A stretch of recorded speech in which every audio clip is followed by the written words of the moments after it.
بسم اللہ الرحمن الرحیم۔ شروع کرتا ہوں اللہ تعالیٰ کے نام کے ساتھ جو بڑا مہربان نہایت رحم کرنے والا ہے۔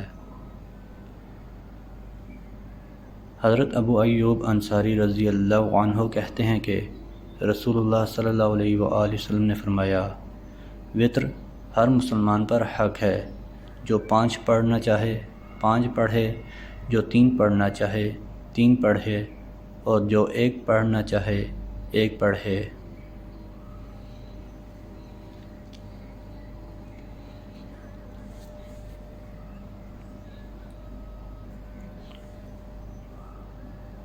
حسن بن علی رضی اللہ عنہما کہتے ہیں کہ رسول اللہ صلی اللہ علیہ وآلہ وسلم نے مجھے چند کلمات سکھائے جنہیں میں وطر میں کہا کرتا ہوں۔ ابن جواز کی روایت میں ہے جنہیں میں وطر کی قنوت میں کہا کروں۔ وہ کلمات یہ ہیں: اللہم اہدنی فی من ہدیت، وعافینی فی من عافیت، وتولنی فی من تولیت، وبارک لی فیما اعطیت، وقنی شر ما قضیت، انک تقضی ولا یقضی علیک، وانہ لا یذل من والیت ولا یعز من عادیت، تبارکت ربنا وتعالیت۔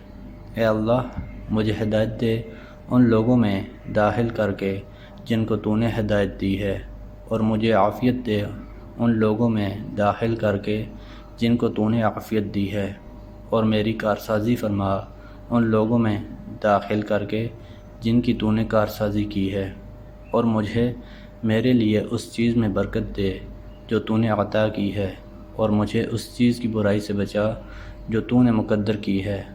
تو فیصلہ کرتا ہے اور تیرے خلاف فیصلہ نہیں کیا جا سکتا۔ جسے تو دوست رکھے وہ ذلیل نہیں ہو سکتا، اور جس سے تو دشمنی رکھے وہ عزت نہیں پا سکتا۔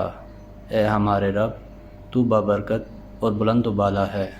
ابو سعید خدری رضی اللہ عنہ کہتے ہیں کہ رسول اللہ صلی اللہ علیہ وآلہ وسلم نے فرمایا، جو شخص وطر پڑھے بغیر سو جائے یا اسے پڑھنا بھول جائے تو جب بھی یاد آ جائے اسے پڑھ لے۔ محترم دوستو، اللہ تعالیٰ سے دعا ہے اللہ تعالیٰ ہمیں حدیث پر عمل کرنے کی توفیق عطا فرمائیں۔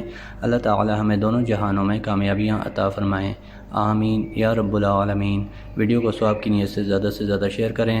جزاکم اللہ خیرا کثیرا، والسلام علیکم ورحمۃ اللہ وبرکاتہ۔